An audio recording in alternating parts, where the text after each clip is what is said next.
Hello, Scarborough. What do we have today? Hi, Sparkles. Today we've got Adam and Nick from Bored Ape Football Club. I thought you'd find that funny. Hi, you guys. Hey, Adam. Hi, Nick.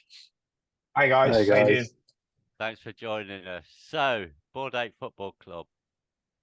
What's it Yeah. about? And tell Do you everyone want me what to you're kick off, about, Nick? guys. I think I should go off, mate. I'll do the intro and how I met you. So yeah, my background's IT. So I used to have a laptop manufacturing business back in the early 90s. I sold that late 1990. Went to live in Dubai for a bit. When I came back, I was doing some consulting for a large UK system builder, and my Intel account manager. This is back in 2012, and our Intel account manager, who actually one of the tech guys there, told me about Bitcoin and what it was all about. And he was mining Litecoin at the time. So that piqued my interest. So that was my first exposure to crypto. So I got involved around 2012. It was a nightmare trying to buy it. There's one exchange in Japan. It wasn't Mt. Gox. I think it's called OK something. You had to try and fax your passport to get it. And anyway, when I first saw Bitcoin, it was $50. After a week of trying to buy it, it went up to $250. Gave in, couldn't do it. In the end, I just convinced this guy into. I said, "Look, can I give you some cash and you just convert some of your Litecoin for Bitcoin? I'd buy off you." So I did it. So as soon as I bought a few, and then literally as soon as I bought it, it crashed. It went back down to $50. Oh, Like, okay, no worries. You So I didn't forgot all sell, about did it. you, Nick? Did nothing with it. No, I didn't sell. I just sat on it. And then back in 2013, I think it was, it started having resurgence again. It started being on the news. Remember that story, Nick, about the guy who dumped his hard drive and it was dumped in a tip, got a load of Bitcoin on it worth like I £1 million quid at a time, that. which is probably like 100 million now. Didn't you go So that searching for it in the he tip? did, yeah. He's exactly Yeah. has. He's digging it up, trying to find it. Yeah. Obviously, it's Wasn't worth he doing a millions. YouTube about it as well? Like a whole Possibly. documentary? Yeah, Yeah, I I think saw it was possibly. Welsh. something. I think he's in remember Wales him somewhere. going searching. But it must be over $1 billion now. It was hundreds of millions back then. So there must be billions now. So Did you ever find yeah, it? then, I don't think so. I think there's plenty of people looking for it. And so then, for my sins, I actually launched the world's first Bitcoin marketplace in 2014. It was a website called BTX Deals, and the idea was, an eBay, but where you can transact in Bitcoin. So I thought it's a new monetary system, and people do that. Anyway, long story short, I soon realised, like I do, I resent everything I've ever bought in Bitcoin. I look at things now that when Bitcoin was $200, for a long time it stood there for something like 2 years, maybe it's $200-300, hovered around that area. I was trying to evangelize the ecosystem. I got friends like at Scan Computers to try and take Bitcoin, and everywhere I went to, I'd just get people to download an app, the blockchain app, and say, "Oh, here we go. I'll send you a tenner, send you a tenner." I'm trying to evangelize. But now I look around the house and things I bought, like artworks and little bits of like digital keyboards, and I think, oh, that keyboard that I got scanned to convince them to say Bitcoin, that was 30 quid. That now cost me $3,000. I think it's a mini keyboard. So yeah, so that was fairly short lived. But then, yeah, stayed in crypto, had a big interest in it, stayed in it, and discovered XRP in 2018. And obviously, that's been my main focus now, focus on XRP. And around, I think it must have been 2020, Adam, I went to school with Adam's mother. And Adam's mother messaged me. Oh, yeah. Ain't your son, is it? Oh. No. Just friends. But they went to school at the time, and obviously I've been around business and done various things. And she messaged me, said Adam's launching a new business, and could you look out for him and give him a bit of advice? I said, yeah, absolutely. So sort of like pseudo mentoring him, just checking on him and have a call once a month and just see what he's up to, what's going on. And but it soon became apparent to me he's wasting what he's trying to do. I think he's doing sustainable products and trying to do an e-shop, but it's obviously could have done it, quite easily done it. But I could see he had an interest in crypto and he's very technical. And I thought your skill set is wasted. And I'd been asked to advise on an NFT project. I was buying NFTs and that. I was a collector. I wasn't involved in any projects. But somebody approached me and asked about metaverse clothing and NFTs. So I agreed to help them and do a bit of coaching and advisement on there, and obviously pushed them down the XRPL. That was when XRP was just, the XLS20 was coming around, and they just started to do NFTs, thinking about it. So push them down that route, and that's where I brought Adam in. So I thought this is an opportunity for you to come in. So Adam came in, deep dived everything on XRPL, understanding the token aspect, the NFT and the side of it. And but the project itself we're involved with, we soon realised it wasn't going where we wanted to go. And Adam had this idea for this project and wanted us to do it, so that's where we are. So I'll let Adam talk about the inspiration for this, where it came from. Over to Adam. Yeah, so I guess I'll do a bit of background on me before I come to the Bored Ape Football Club aspect of it. But the reason XRP piqued my interest when Nick brought it to me is because my background's in finance and working with financial companies in tech. So being able to move money quickly and cheaply is just, you can just see the benefits behind the scenes that it would bring companies from top to bottom. Yeah, so I haven't really got a glamorous background story of crypto to talk about other than That's glamorous to me, since buddy. 2020. Yeah, so I guess, well, what we're in now, 2023, 3 years, it's nearly a full cycle, isn't it? So yeah, approaching a veteran status maybe. OG, bro, OG. But I've always had a bit of a, probably obsession is one word for it, with vintage football tops. I think it's become the sort of the fashion of people have seen the sort of football in the late 90s, early 2000s and seen how good the kits were at the time and their sort of nostalgia of them kits to now be able to wear them all the time. It's just, there's a huge market for it. These kits are going for hundreds, 200s of pounds. So I thought, when we branched off that NFT project, I thought about how I could integrate football kits, NFTs, and XRP. So I came to Nick with the 3 pillars of what I thought would bring us to success. And Nick helped sort of focus that into Bored Ape Football Club. There's I always forget the name of this, so I think Nick will probably tell me off behind the scenes, but there's a graph with 4 quarters for sales where you've got customers on one side, isn't it, and product on the other side. And your 4 quarters are top right, you've got new customers, new product. Bottom left, you've got existing customers, existing product, and then the other 2 quarters are new product, existing customers, new customers, existing product.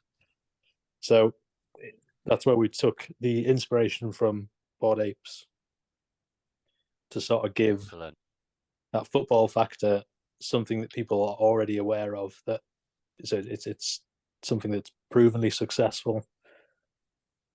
See, the thing is as well, obviously we're very small UK people. People don't understand how big football is in this country. It's huge. Yeah.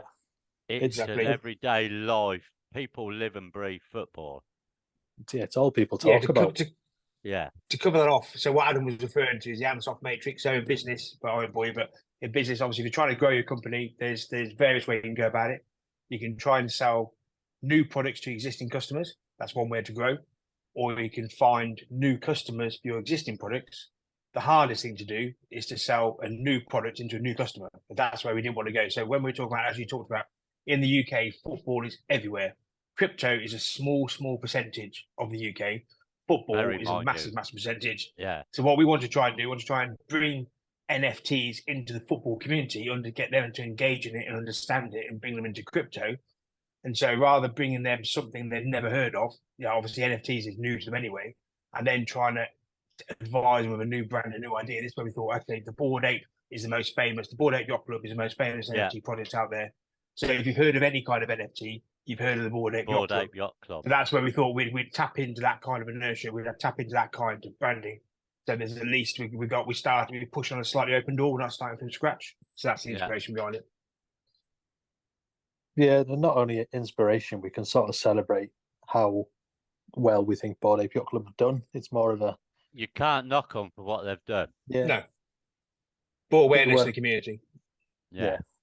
To the whole world. If, as you say, if you've heard of anything NFT, Bored Ape Yacht Club, and most people, I've heard of them. Yeah.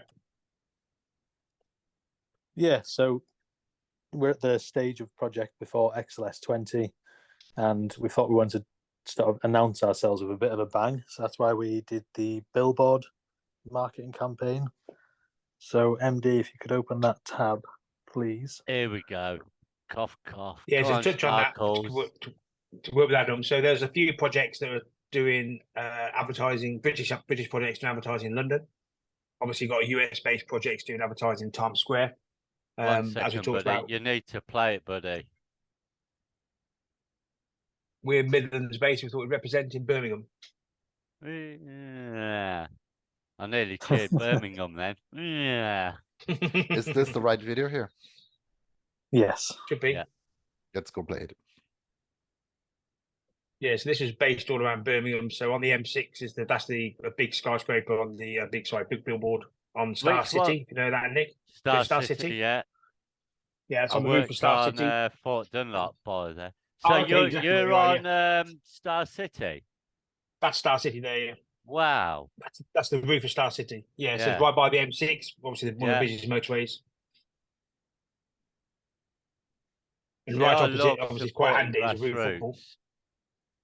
Then we had these digivans driving around the city centre. So I had 3 of these vans Did blaring you out get music. much response from that, lads? By the way. It's From the just awareness. grassroots? We couldn't track it, so we won't be able to tell you what kind of response we had. We know we sold the token in, what was it, 24 hours, Adam, or 36 hours? The token sold out. First drop. Far less than that. It's on our website specifically. First sale sold out in 7 hours, and the second one was That was 5 hours. So I think the first So you sale gotta was. say- I'll have a chat with you later, lads, if you're thinking of doing that again, and put you in touch No with worries. someone regarding The guy that owns response the from guy who your owns all band. these screens, the guy who owns all these screens is a friend of mine. Excellent. I know that well.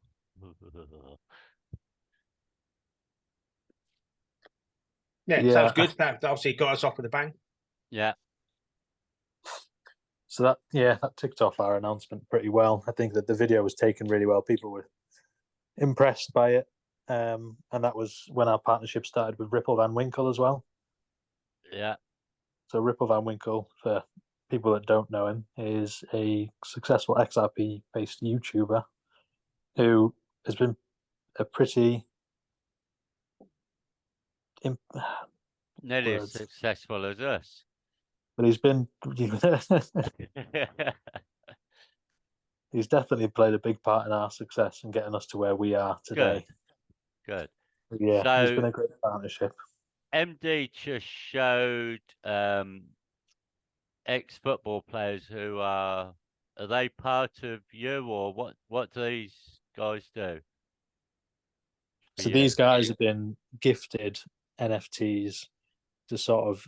Charlie himself has joined the team as an advisor, so he works with us on the grassroots sort of side of things, and anything football related. The other guys have been gifted custom NFTs just to commemorate their careers, Yeah. and you can see like Mark Bircham one here. That's probably Grant the Holt. yeah. Grant Holt don't look angry enough. Sorry, lads, he don't look angry enough. So yeah, we've got international footballers, Premier League players, Yeah. ex-World Cup players. We've got Premier League What mate, champion guys, here. you're going back to the 80s, 90s here. Even I remember these guys. Big fat And Sam. then, Big Sam. Sorry, Sam.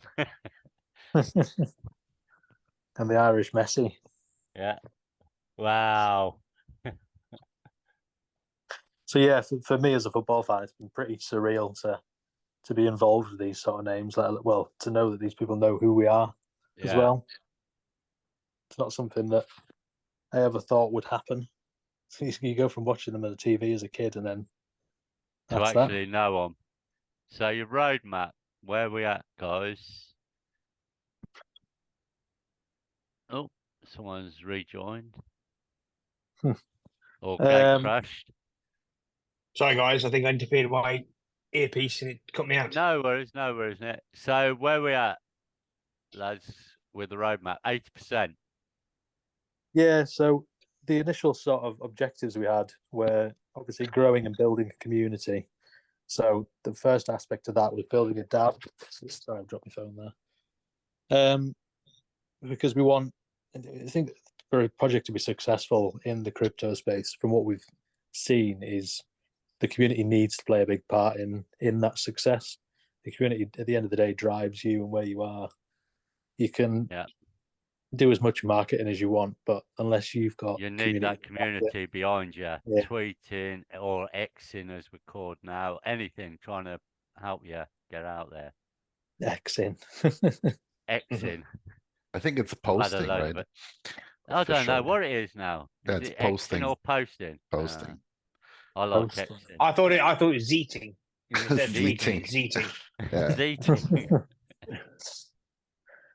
But yeah, so to get us to this place, to be fair, a lot of big decisions we have had the community vote on, and now we can have people verify their NFT holdings in the Discord, and that means that they can vote based on their NFT holdings, which means they've certified their membership to the BAFC DAO.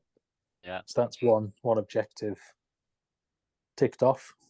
Anything else you want to say on that, Nick? No, I think you've covered it there. Yeah, Nice, and isn't it? another one of the main objectives was football grassroots and supporting grassroots football. So that's when we launched the BAFC Masters. So I think if we move on to that tab.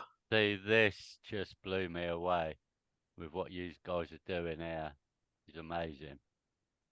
Yeah, so we probably went through months of speaking to different people and trying to make it as perfect as possible. So the partnership had to meet what we wanted objectively with supporting the grassroots football.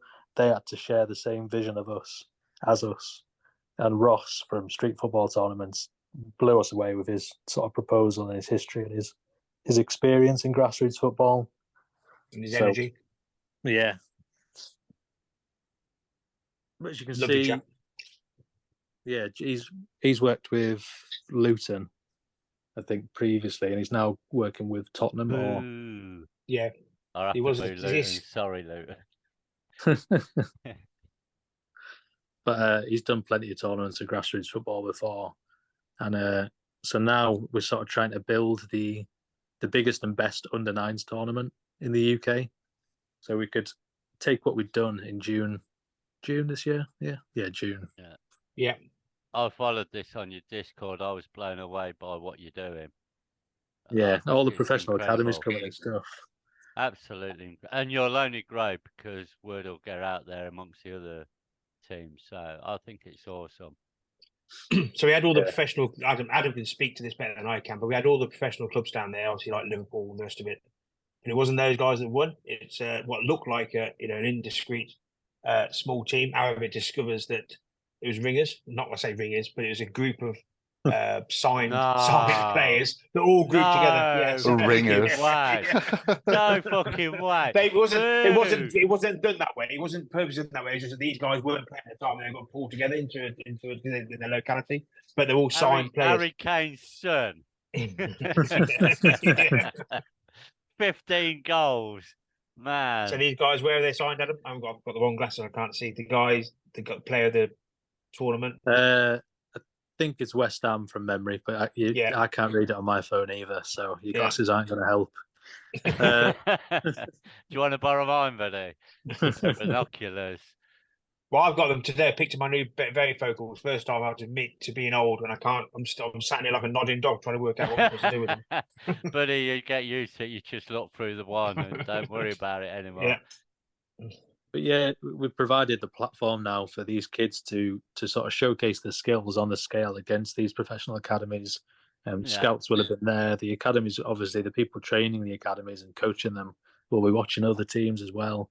And it's just that sort of that TV story that the kid from a rough area who's had no chances of anything. Alan Rock. Yeah. So these are just kids playing football who get a chance to show what they can do. Yeah, and at the end of the day, they're also getting to play football, which is it's not all about making it pro, is it? It's enjoying it. Yeah. This is going to continue, right? Oh, hopefully. Yeah, absolutely. This is going to be an annual event, and so we've just about signed off the dates for next year. And the plan is, the hope is to try and make it bigger. So have the football tournament, but also make it like a gathering for our community. So the two things, try and pull the two things together. So the football tournament will go on at the same time as us maybe hosting some kind of event Hopefully by then the metaverse will be launched, and we can talk about that and maybe have demonstrations of it. Yeah. On that note, before we go to your metaverse, lads, have you got many more professional football academies wanting to attend? What your next one? I think That's in the hands of Ross, really. Yeah, Right. but Ross okay. did say afterwards, he said he had people asking about it, and because it's now been done and been successful, like we've got evidence to say this is what happened last year. Do you want to come to this year's? Was So that that's your probably the first one? biggest Sorry, challenge. sorry, Adam. Was that your Yeah. first one? Yeah. So that's probably the biggest challenge, is having one successful tournament Yeah. that you can then showcase and be like, this is what we did last time. This is what it's going to be we're like. doing. It's going to be massive Yeah. next Adam, you year can then. talk to Yeah. with the dates. I think the dates, we pushed it back a bit. If you can talk about why that is, I can't remember. If there's something to do with the end of the season and overlapped. Yeah. Yeah, so the professional academy seasons all end at different times, and then you've got the grassroots teams because of summer holidays and stuff. I think what Ross was saying was he thinks the date could have been better because you're pulling at memory strings here, but Yeah, either no, I think it's end of there July wasn't we're going many for, aren't we, grassroots for a teams. reason. Yeah, Yeah. it was either one of the two groups of people couldn't attend as much because it was off season for them. So if we change the date, we'll hopefully have more interest because it's more people can be available to play. Yeah. I mean, let's be honest, lads. The thing is, if a football team, especially Premiership, they're all grassroots. They hopefully will jump on this because it is grassroots. Yeah, and it's but for the kids. you'd think that, but we can look at the fact that 30 years ago they all signed off on a deal to give X amount of money to grassroots, and I don't think it comes to fruition very often. Oh, yeah. But it sells tickets and newspapers, so we'll leave that politics there. my view on Premiership football. Okay. That's only because Coventry didn't get in there. Oh, fuck off. Now, you want to make me cry again. I still can't get over it, buddy. I still suffer.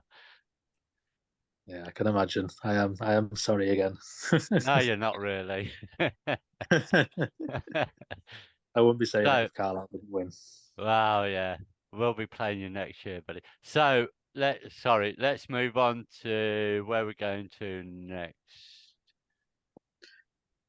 Yeah, so the final sort of objective of the three, the trifecta, if you wanna, is the metaverse. The metaverse. Yeah, me and Nick were quite piqued by the idea of the metaverse. It's probably the one area of crypto that, well, it sort of can borderline outside of crypto for some of it, can't it? But Yeah. it's the one everyone knows what it is. Everyone. I mean, this is the not future, understands. isn't it? Let's be honest. Yeah, Is the metaverse. and everyone knows the metaverse. There's a lot of people talking about metaverse, different shapes. Obviously, Facebook has rebranded themselves as Meta because they see themselves as being a metaverse. There's a lot of projects claiming to raise a lot of money that saying they're going to build out. This is a costly thing. It's a very, very costly space. So we made the conscious decision very early on. We weren't going to try and build our own metaverse and compete with them. We wanted to partner with someone. So we did. We had a few interviews. And spoke to various projects. Obviously, as an XRPL based project, our first and primary wish was to go with an XRPL based metaverse. But everyone we spoke to, we weren't convinced by it for various different reasons. And obviously we've got on board part of our team is Ripper around Winkle with Lux Lines. And he'd done a partnership with Aftermath Islands, which is a very well funded. They raised $25 million recently. The guys that own it also own a public listed company. I think it's Canadian, all around the ID space, virtual ID. So very compelling story. He's got his own private island on there. He approached us and said, "Look, do you want to do a deal? We'll take some space, build a stadium, work on it together. We have space to build a stadium and have some land plots around it." And I think the bit that convinced us is they've agreed to go multi-chain, so there will be an XRPL element to it. Yeah. And so with that, we decided that that's the best fit for us, and that's why we decided to partner with them. Hey, who cares who you partner with? It's quite important. Well, crypto's crypto. Quite important to make sure they're going to be around to deliver. We delivered the hype, and we're going to be there. Crypto's crypto, so whatever blockchain it's on, it's irrelevant. So so how many stadiums have you got on this, lads? This island? So we've got one. One. This is actually the second iteration of a design that we've came up with. So the first one didn't quite meet. When we saw the final product, we weren't convinced that that was going to be where we wanted to be. So this is the second Also, iteration. sorry, Adam. Another factor was of when they pitched us. This is no one's fault. It's a miscalculation, I think. When they pitched us, they said we'll allocate 25 land plots. That's 25 10,000 square meter plots. Are they? Was it 250,000 square meters? Yeah. Or square foot? Yeah, I think that's 1,000 square meters. So roughly 10,000 square foot. It's 250,000 square foot stadium. Sounds massive. I think that's enough. But when in the design of it, when the guys were rigging it up, it worked out you couldn't actually get a full size stadium inside that. So they had to make it bigger. So this is now 360 or 36,000 square meters. So near 400,000 square foot. It's massive. Can I just say one thing, lads? Where's the parking? Because that's what we're going to moan about. You don't need parking. We give you a jetpack. I can't there's a jetpack, park, lads. Have you not seen the BAFC jetpack? No, not yet. There's a jetpack. Literally, there's a BAFC jetpack. That you fly in. That's some of the holders have got those already. You haven't got to worry about parking. You land on the roof. Excellent. There's a pool on the roof. Parachuting. So what were some of the criteria for the stadium design? I mean, since it doesn't have to be actually structurally sound, what was some of the things you guys were looking for? You've not been to some football stadiums in a long time. They need to be structurally sound. We sort of get the designer free reign. He's actually an architect in real life, the guy we got introduced to. So the first stadium was sort of a default type stadium. There's not much really artistic design. So then we engage with a professional architect who's actually just he's making his career in the metaverse space.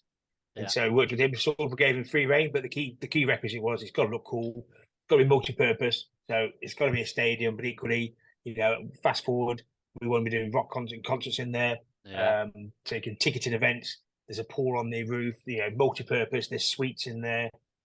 So try and make it a multi-purpose venue, a bit like most football stadiums are these days. Yeah, real life. Yeah. Football stadiums where a lot of their revenue close season is from concerts and anything they can get, basically. And that's one of the things people can think about in the metaverse, but you can get your head around that in terms of obviously world-class DJs or events. It's not easy. The cost of travel, especially during COVID, where this was sort of born, it's incubated. When COVID, when you locked down, you couldn't intermingle with people. You couldn't travel. The idea of now you can don a headset, you can be at home, but you're fully immersed and you're rocking with your friends. But then next year, but it's their avatar next year, and you've got the real life DJs in front of you, but it's not him, it's his avatar. But you're engaging with him. That you can get your head around. Yeah, that's when it comes that makes sense that you can go somewhere and not actually be there. But exactly, you're listening. You can be somewhere wild and fantastic with your friends, but not leave your house. Yeah. These are the guys, right? Aftermath Islands. That's them, yeah. Everyone can go people, so try this out. Yeah, right? so they've got their own. So Lux Lions is an NFT project with Ripper Van Winkle. He's got his own island. So Aftermath Islands is a group of islands, and you can jump from one island to another, or you can take a boat if you pay the way, whatever. Just answer my question. You can intermingle with different islands, and one of the islands is LasVegas.com. They've got an island. Then you've got Paul McCartney's sister. I think she got an island called Fab Island. So there's about 30, 40 different islands at this stage. There's going to be loads of them. And this is through who? Lux Lions. Lux Lions is one of them. So he's got one island. He's got the Lux Lions Oasis. He's one of the islands on Aftermath Islands. That's his own custom island. That's where we're on. We're on that. We've got our stadium there. And there's 175 land plots around the stadium, where there'll be villas and there'll be clubhouses and things like that. And then there's all these other different islands. Sorry, Nick, could you buy them villas and all that at the moment, or is that something in the pipeline? the land plots are all sold out, so they're all gone. So right. They've got them, but I think they're on the secondary market. So at the moment they're an IOU. So there's an XRPL based IOU as a land plot. As and when their metaverse is launched, then we'll swap that out for the actual land deed. But yeah, there's a secondary market for the land plots. So there's probably some listed on Sologenic. And that's where they're at. Yeah. On Sologenic. No, sorry, they're on XMart. Oh, they're XMart. They're sorry. Xmart. Yeah, I think having, to be fair, having a metaverse off chain is probably going to benefit us and the XRPL further down the line, because we all know at the moment the XRPL hasn't got that sort of volume that other chains have got in terms of NFT trading. So being on an XRPL based metaverse, I think we'd have sort of ring fenced ourselves to a smaller pool of people to grow the community to. At the moment. Yeah. One thing I forgot to mention, guys, the reason why another factor why we chose FMath Ireland is all the processing power is done server side. So obviously, as we talked about earlier, obviously Mac's not being great for gaming. You need a high-end gaming. This is Unreal Engine 5. So you typically need a decent, high-powered gaming laptop or PC to get this kind of experience. We're covered, right? MD was on. We're covered, but MD was on this bitching about the mouse reaction. Yeah, just I'm on a Mac there, in the browser, so putting it out there, guys, because he was bitching so the about whole it. thing of this is though. So most of these metaverse projects is going to be your experience is going to be determined by how fast your or whatever device you're using to connect is. So if you use a phone, is going to be pretty poor. This is obviously different. This is all the graphics is server side. So whether you're using a phone, a laptop, an iPad, everyone's going to get the same experience. It doesn't matter. So there's no downloadable software here. No, it's all streaming. It's all streaming video. So it's a lot of hardware investment on their end to get that on working. their end, correct? Massive. Exactly. Yeah. So will this go VR headset in the end, or do you know? Yeah, you can do it on a phone. Yeah, it will support VR headsets, but everyone can access it now on a phone. But obviously, for the ultimate immersive experience, then you want to wear a headset. Yeah. While we're seeing this loading, I wanted to know, how are your NFTs related to all of this that we just talked about? Can people buy them still? What's the utility and so forth? I'll let Adam talk about the facts on what's in the marketplace. So it's on XMart, right?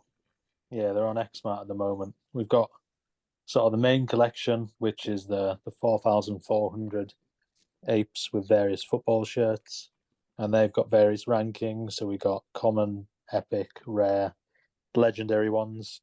So the utility for these is the community DAO membership. So being able to verify yourself as part of the community, vote on what goes on, and then you can receive the sort of benefits of giveaways and stuff that we post across the year. And then second of all, you've got metaverse access.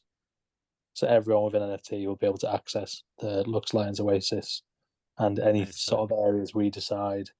So like a clubhouse or specific BAFC events will be locked down to BAFC holders.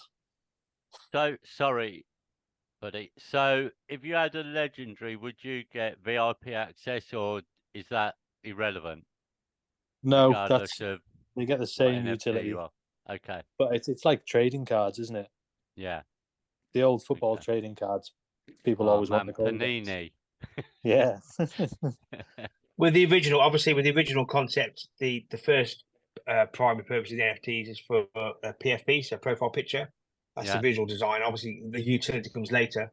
Obviously, the challenge you got around that right now. So Twitter, or X is currently known, only currently supports ETH and Polygon NFTs to be recognised in NFT. But so XRPL is quite early, but I think we're seeing the adoption taken off. I think the fact that now we've got SEC clarity is making a big difference. I mean, I don't know if you heard the announcement from Ducati. The Ducati motorbikes, they've done a partnership with the XRPL. They've just launched their NFTs on XRPL, which excites me because I've got a Ducati, so I'm quite impressed by that. But the bigger thing is Ducati. Buddy. Well, don't. I've already this motorbike I've had for 20 years. It's tried to kill me once, so I can't ever sell it. So it's 20 years old. It's got 1,500 miles on it. So it's it tried to kill me, and every now and then just walk past it and kick it. And go, you didn't beat me. But the bigger swearing the hell out of it. But the bigger thing though, so I don't know if you know this, but Ducati is now owned by VW Audi, which also owns Lamborghini. So as you can imagine, obviously we've now got a foothold into Ducati on XRPL. I don't think it's a big leap before you start seeing Lamborghini working with them and the rest of it. I think people don't understand how early XRPL NFTs are. Unfortunately, I don't think they can grasp how big this is going to get. Huge. Yeah, the fact, you look at gas fees, people talk about, here you go, here's a free mint on Ethereum, but it's free for the NFT, but you're just going to pay $100 in gas fees. Exactly. And it will eventually, people will wake up to the small gas fees of coming over to XRPL. Yeah. And everyone's so early, and I don't think people grasp how early and lucky they are to be a part of this journey at the moment. So regarding your arena, so because obviously concerts and things, obviously that's a thing in the future. So will you be looking into getting concerts in there and things like that in the future? Absolutely. Yeah, 100%. Also, we've got a partnership with Hollywood Bulls, which is a football. How do you best describe, madam? Football talk show, like it's a video based with a weekly podcast. Yeah, video based with Kevin Campbell. But they do that currently in a studio. Yeah, they do that in a studio in Dubai. But obviously, we want to take them into the metaverse, so we'll probably host like a Saturday AM type event in our metaverse. Yeah. In the clubhouse, so things like that. Holders only, or anyone? No, probably for no. But again, we want, you want to embrace everyone. You want everyone to be invited. Everyone there, but we will have some events exclusive or some kind of access. If obviously down to BAFC holders, but no, all the islands are indroppable. We can come off Lux lines and go to different islands. So the stadium is probably open to all, because inside the stadium, there's probably going to be some kind of merchandising opportunities. People can take outlets, take shops, they can either sell NFTs or experiences or whatever. So you want to make that as open to as many people as possible. But then there'll be certain areas that will be locked down to BFC holders. Yeah. Obviously, you need more. You've got a dangle in there anyway. Exactly, and then you can dangle a carrot in front of the donkey. That's how you get the growth.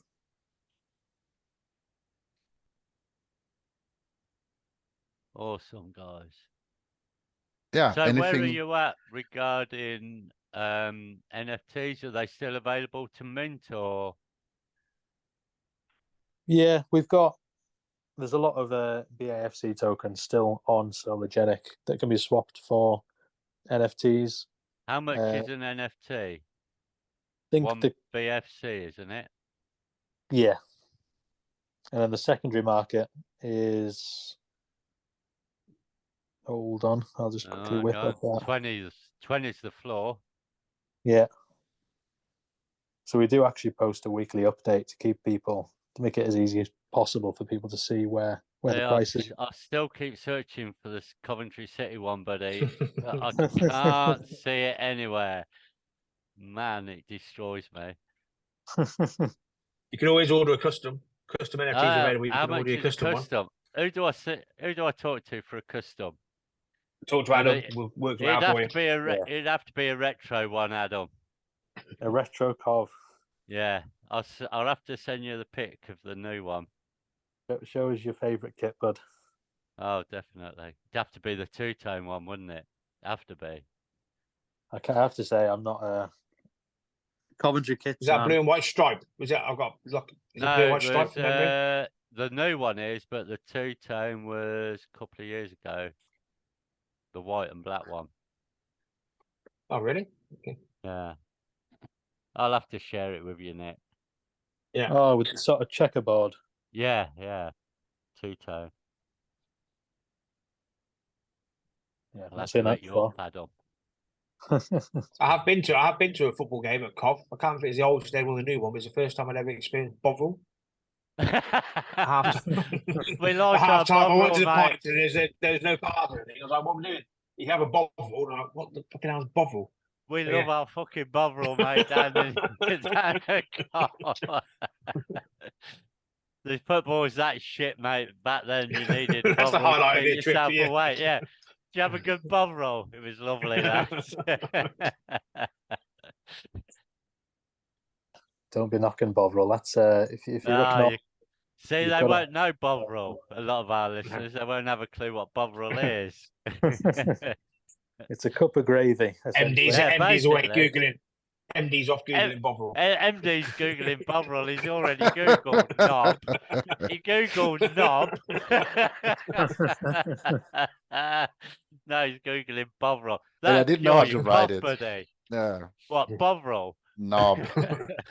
Yeah. No. That'll cure your cough. Trust me. Bit of Bovril. Put airs on your chest, Lad. that does. Yeah. Oh God. Yeah. Can't beat a cup of Bovril. Lads, excuse me.